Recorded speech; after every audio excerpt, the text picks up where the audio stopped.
Informed Choice Radio, episode 497, Finding Hope and Opportunity in the Depths of Adversity with Beth Kempton. Live from Sundial House Studios, this is Informed Choice Radio. Want to make the most of your money and your life? You've come to the right place. Now, here's your host, Martin Bamford. We know that the global pandemic has disrupted life. None of us could have imagined the scale and nature of the changes to our daily lives experienced in the past couple of months. As lockdown restrictions begin to ease, many of the lasting changes from the virus will remain in place. We all need to consider what will happen next.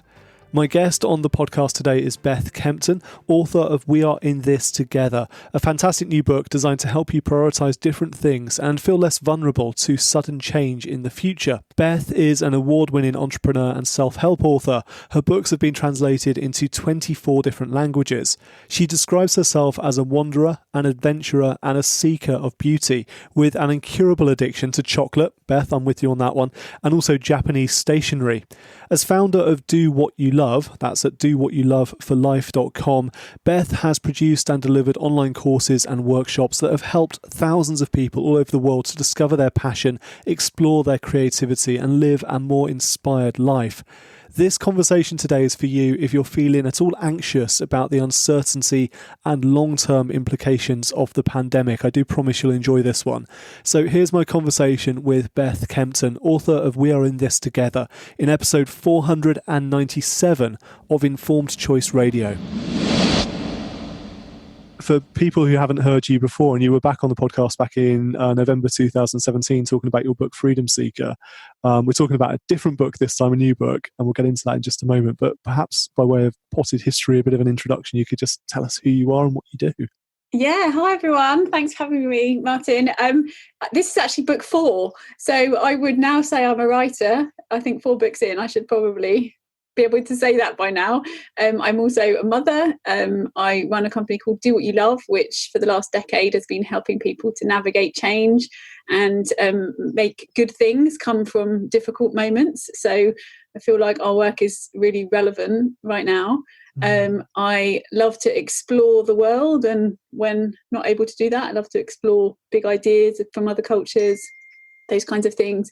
And I am very much a curious observer of the world, and I'm finding the time that we're in fascinating. So I'm happy to be here today to talk to you all about it. Yeah, what a time we're in right now. So as we're recording this, and the episode will go out a couple of weeks later, so there's a couple of weeks lead time on that. But as we're recording this, we are still very much in a strange new world.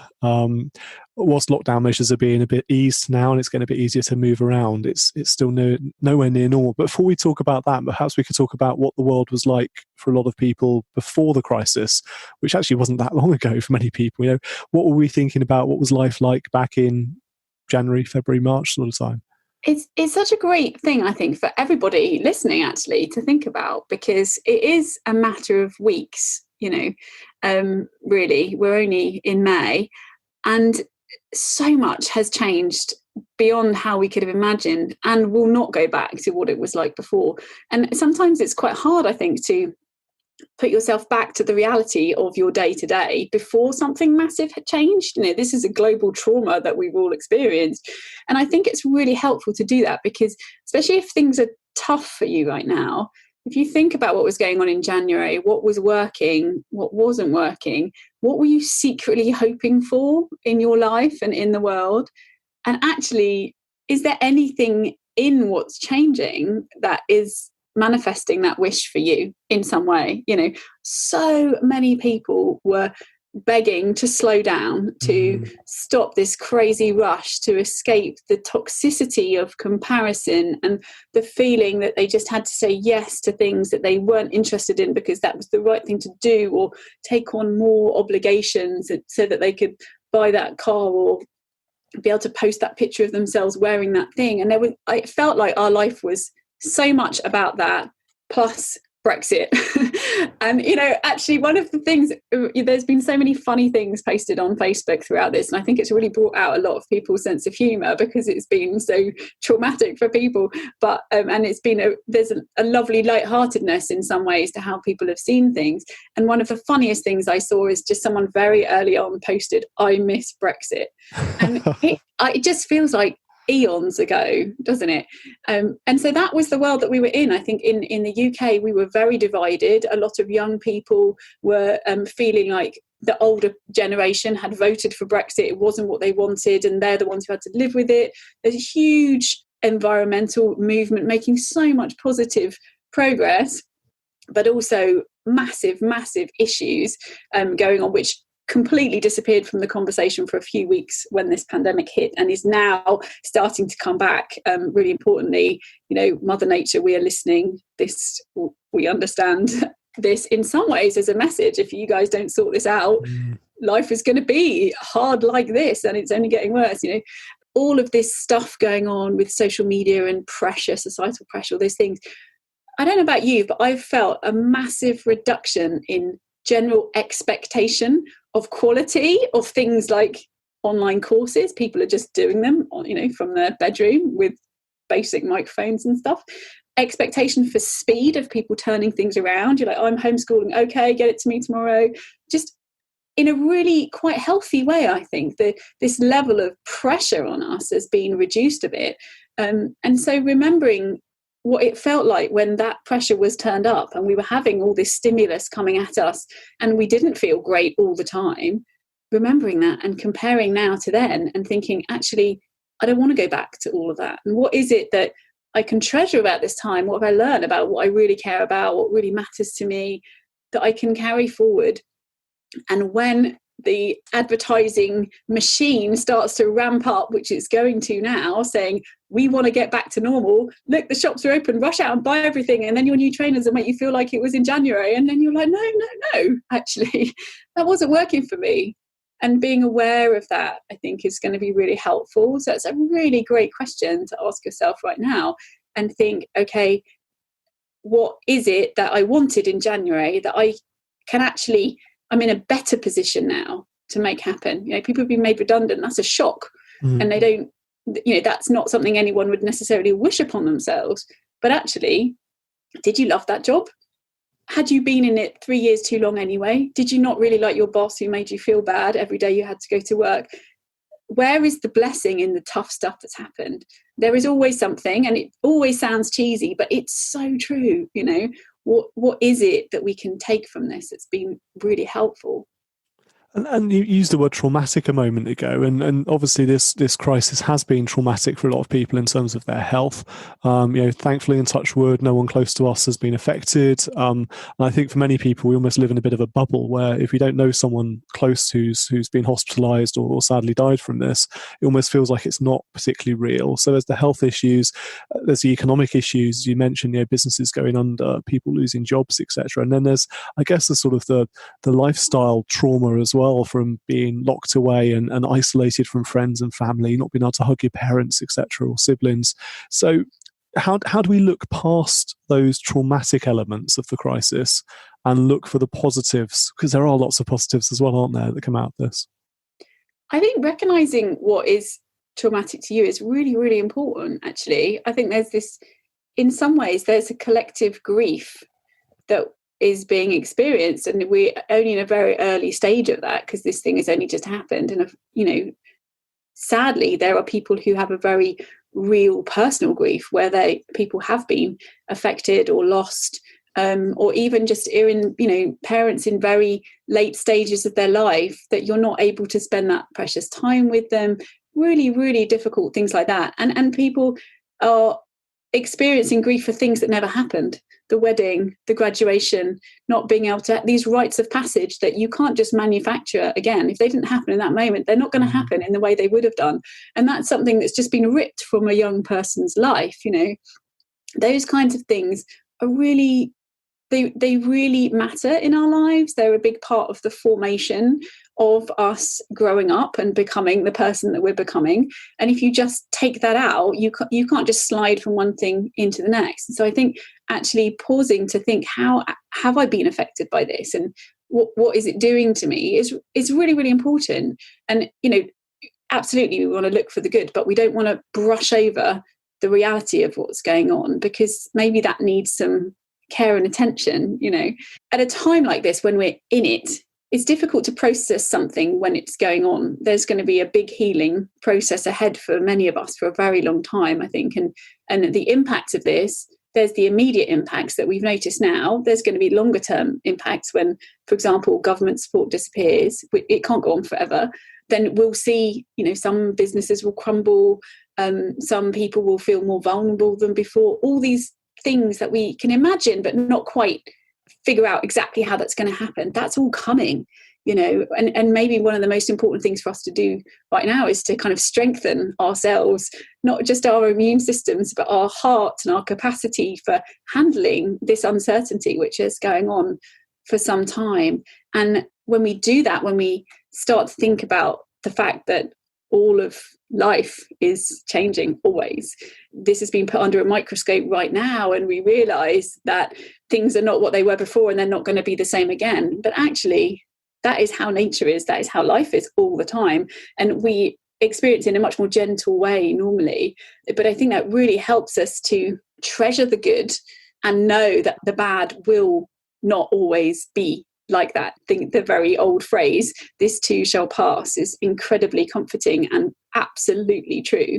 And I think on the good side as well, this lockdown, if you're enjoying lockdown, which some people are, and don't feel guilty about that, some people really needed this too will pass. So don't rush. There's a whole debate at the moment about children going back to school, and it's a very personal decision for parents, and I'm not going to put my opinions on anybody. But even if I send my children back to school on June the 1st, between now and then, I don't want to rush that time, because for me, this feels like a second maternity leave in some way. Even though I have been busy and working and things, it's been such a precious time with the children that probably won't come again in this form. And so actually just trying to be very present and accepting things day by day, one day at a time, can be really calming and comforting at the time, and also mean that when we come out of this, it's not a massive hit of additional pain because we've been pretending things were fine, and then suddenly we realize that they're not. And the calmer we can feel now, I think that the better placed we are to be creative in the way we think about what might come next, to reimagine what we might want to do. We might have realized that actually what we were doing is absolutely what we wanted to be doing in work, and we loved it, and we were heartbroken when our employer had to furlough us, and we can't wait to get back to work, and we desperately hope that the company is still there. And our employer had to do what they did, but they've treated us so well during this time, and they've kept checking in and making sure we're okay, and they really deserve my loyalty.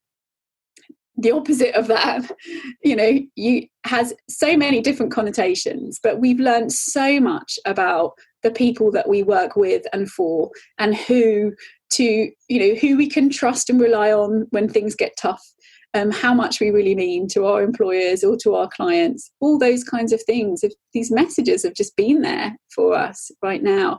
And I think it's an amazing time to be thinking, what do I want to not go back to, but go forward to, I would say.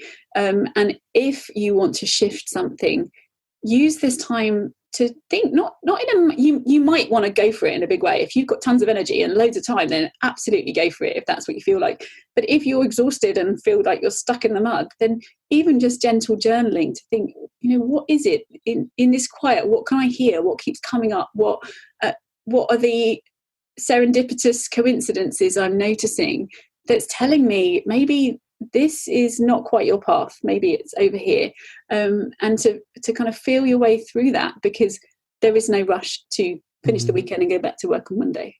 There does, though, now seem to be some almost like desperation, a bit of a rush and pressure to get back to normal, whatever normal might look like. So we've seen in the last week the government saying estate agents can get back to it and start doing property viewings.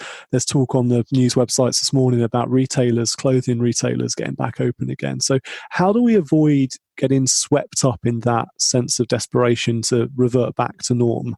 When everything reopens and everyone's trying to get you back to work and things, how do you hold on to what you learned through this crisis and what you actually want to do rather than what you're expected to do?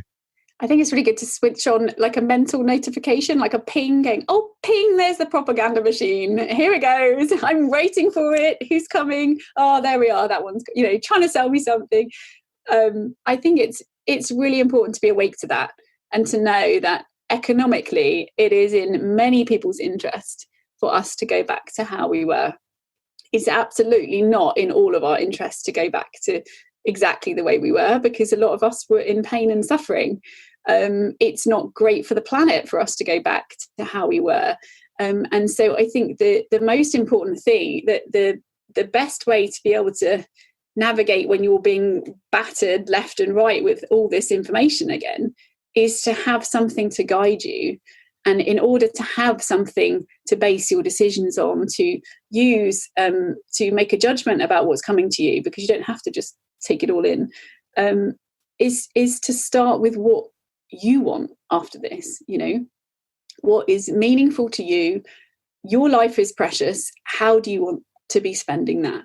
And is doing X, Y, and Z going to help you do that? And if it's not, you don't need it anymore, and it's very, very simple. But if we don't spend that time thinking about what really, really matters to me, then we can't make those kind of judgments. And then it's very easy to get sucked this way or that. And I think, as you say, lockdown is easing, and this very precious pause is coming to an end. And with every passing week, the noise is going to get louder again. And I think it's really important that we are very conscious about how we end our own pause here and move into the next stage. And I think that even as much as sitting down with your family and saying, what have we loved about this time? What do we want to keep doing as a family that we've been doing? New things that, maybe we went for a nature walk every Saturday morning and we've loved that. Okay, great. Let's keep that. And actually kind of put your own boundary on this time before you move into the next one, instead of just getting sucked in and then going, oh yeah, lockdown finished, and then I think that you feel like you've got more power back as well, because you're making decisions, versus we've had so much power taken away from us with all these restrictions and stuff. It's nice to feel like I'm choosing to do this. You mentioned journaling a while back. I mean, is that one of the, I guess, frameworks we can use to understand what matters to us now and what we want? Are there other techniques we can think about? Journaling is really, really valuable. If you try and, I always find journaling helps starting with a question. So having journaling prompts is really helpful, because otherwise you tend to go down the same thought tracks. But if you have a question almost that you're not expecting, and you allow yourself to just write, it's unbelievable what comes out, and that comes from somewhere, and it's fascinating.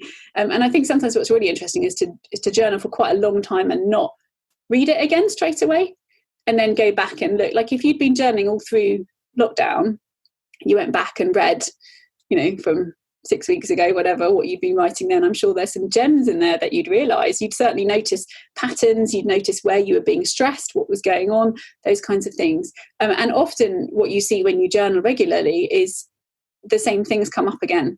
I really need to just slow down. I really need to just spend more time in nature. All these, those kinds of things. Really simple things. We often find ourselves saying them over and over again.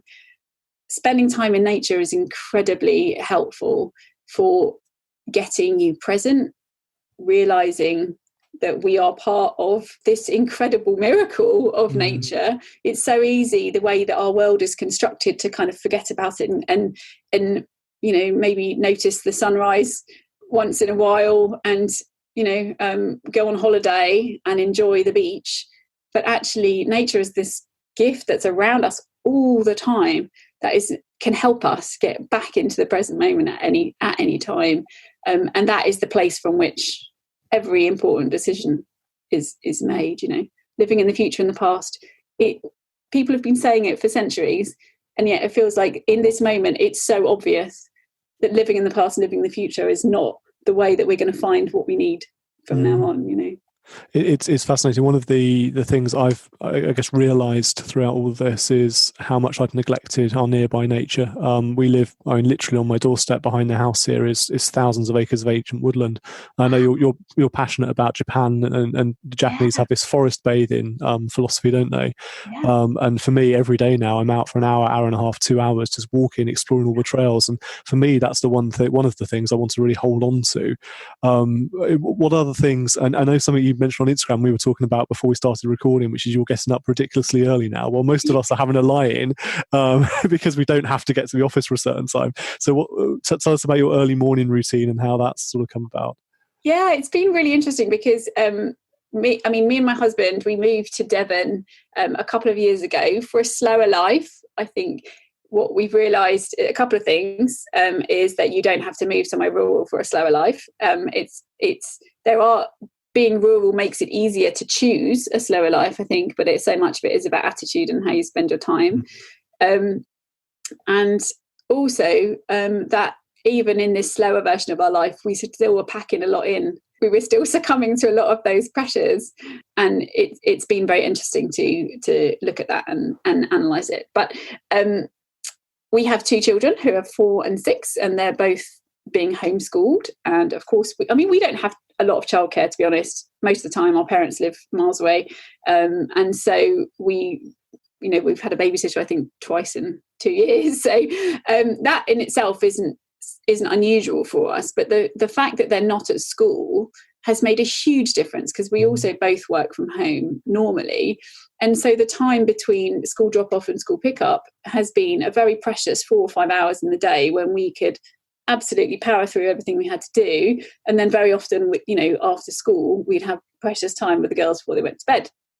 These days, I'm getting old. I don't have a lot of energy in the evening. And so having to put things that are important to me into the evening just doesn't work. They just get dropped. And so we started getting up earlier and earlier. And now it's about 5 o'clock in the morning. My husband often goes for a run. I'll do yoga or do some journaling, or actually if I've got a piece of work that I really need to concentrate on that is inspiring, not boring admin work, but something that's really important I want to give some good attention to, I will get up, have a cup of tea in the garden, and then crack on with it. And the girls don't, sometimes it's interesting because they used to wake up at 6:30 and they're actually waking up later, which is really helpful. So we're getting a good couple of hours in the morning, and it just sets your day up so differently. You don't feel like you're trying to push them away to make some space. You don't feel like your day has been stolen. If they happen to be in a difficult mood in the day, you've had some time in the beginning that was lovely and calm and quiet. And I think that changes how you respond to those things as well, doesn't it? So it doesn't work for everyone. And I think it's interesting because I was posting about it and lots of people came back and said, yeah, but then I'd have to go to bed really early. So, well, yeah, you do have to go to bed early. It's not going to work if you're going to bed at midnight. But also what was interesting to me is some people were saying, yeah, I go to bed by about 10 and then I fall asleep, maybe 11. And that's a really long time to take to fall asleep. And I actually often use a yoga nidra meditation. There's a brilliant one on Insight Timer, which is a free meditation app by a lady called Jennifer Piercy. And she has about 2 or 3 yoga nidra for sleep meditations, and 10 minutes gone asleep, and have a really good sleep, a really deep sleep. And 7 hours back from 5 o'clock, it's only 10 o'clock at night. I mean, really, what am I going to be doing apart from watching Netflix that time of night anyway, because my brain's not working properly to do anything productive. So it's really amazing, and the world is so beautiful at that time of day. The light's amazing, it's different every day, the birds are so loud. I think it's really made us appreciate the garden, and that's something that I want to carry forward for sure beyond this. How about you? I'm a night owl, so Oh, yeah. I realised that I was lying in bed, probably like that example, taking hours and longer to get sleep. So rather than doing that now, I get more work done because again, it's a quiet time. The children have gone to bed, my wife's gone to bed in many cases, and I can get 2 or 3 hours of uninterrupted time. And I don't feel that pressure now to get up in the morning to get out the house. And that's one thing I want to hold on to too, because I felt very pressured to be at my desk by 9 o'clock, even though my desk is literally a mile away from my front door. Yeah. There's that pressure still to do it, and it doesn't work for me. I've realised. So yeah, you sort of find your natural rhythm, don't you, and work with what works with you. You certainly get to know your home well as well, don't you, in this situation? All these nooks and crannies you'd never really thought about. You're like, oh, could put a disc there. That would be interesting. Or, well, my wife is desperate, so I'm building a log cabin in the garden at the moment. My wife is desperate for me to finish it and move my office into there, so she can have this end of our bedroom back for her yoga studio. And brilliant. But can I finish with one question then, Beth, if that's okay? Which is, a lot of our interaction with other people now is like this. It's over a video call, over Zoom or Teams or anything else we use in House Party, Skype. How do we maintain a sense of physical and human connection, because that's so important for us, isn't it, as a species, that we have that connection with others? It's massively important, and I think that we often default to we have to be with people in person for it to work.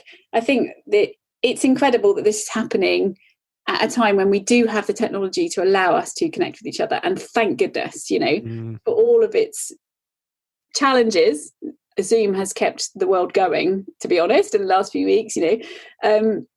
I really struggle with Zoom, to be honest, in a group, because I've really noticed that you can't have a side conversation with anyone.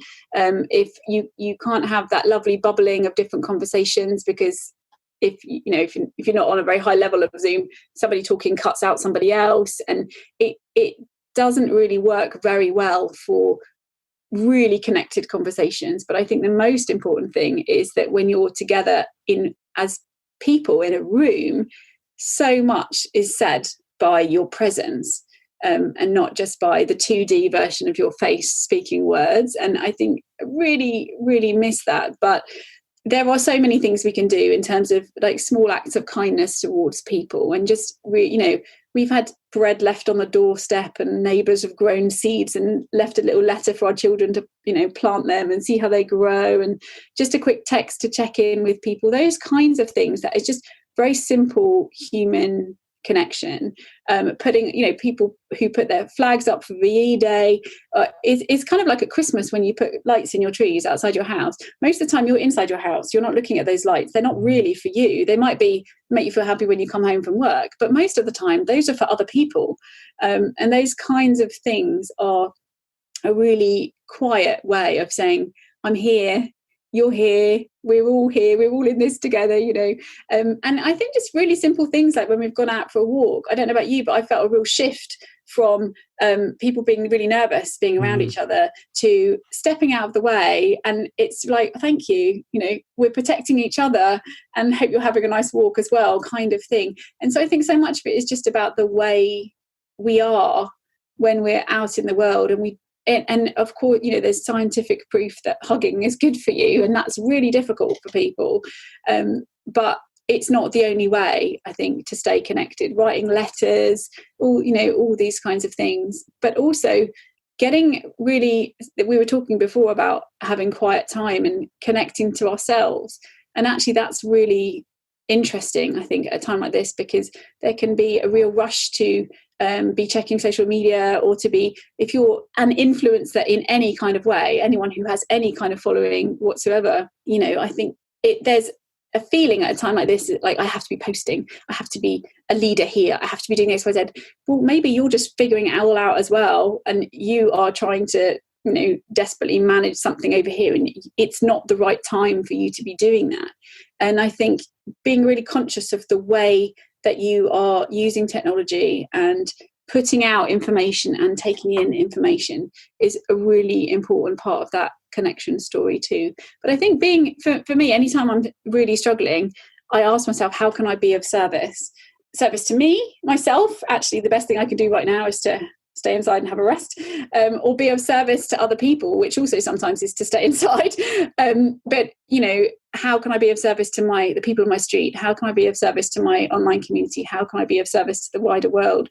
And I think it opens up your mind to thinking about ways of connecting that. And good connection is not about the number of connections. I wrote a whole book about Christmas, and I was looking into loneliness, and it was really interesting to understand what people needed at Christmas.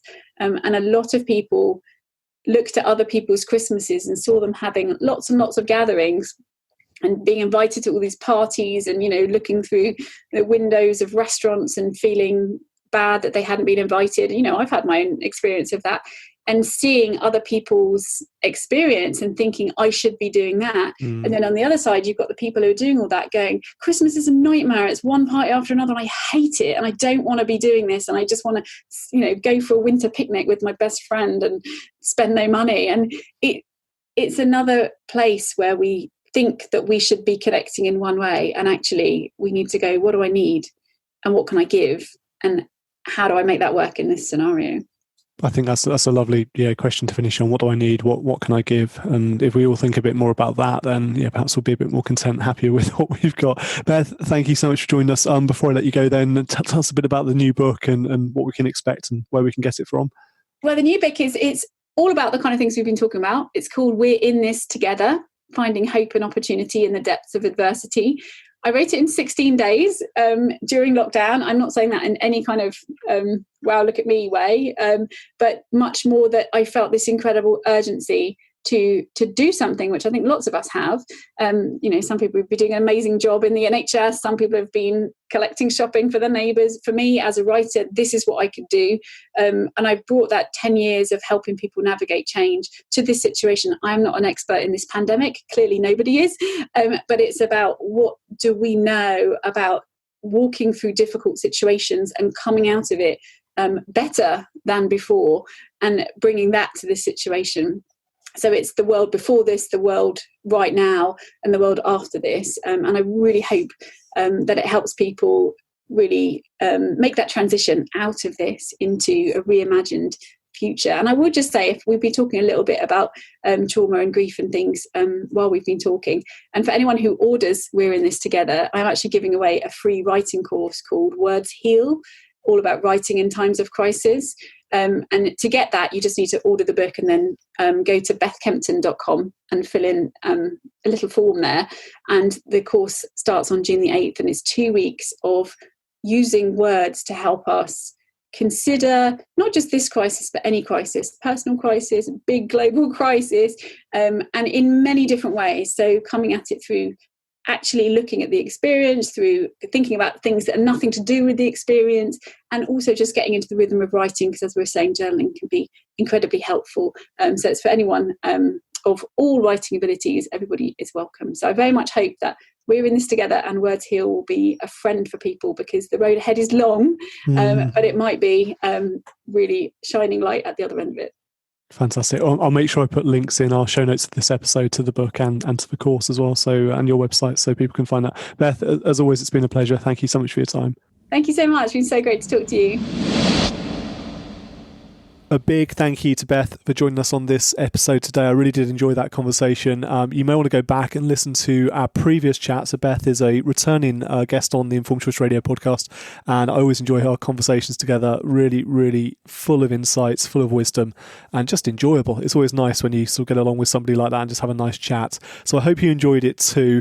Please do check out Beth's new book. It's called We're in This Together. I'll make sure I put a link to it in the show notes for this episode at icradio.co.uk. And of course, a big thank you for listening. A big thank you for your continued support of the podcast. Do tell a friend, a family member, a colleague about it if you think they would find it interesting too. And please do leave us a rating and review on your favourite podcast player. We do keep an eye out for those, and we do enjoy reading them when they come through as well. So until next time, I'm Martin Bamford, and this is Informed Choice Radio. And remember, when it comes to your money, the more you know, the faster it can grow.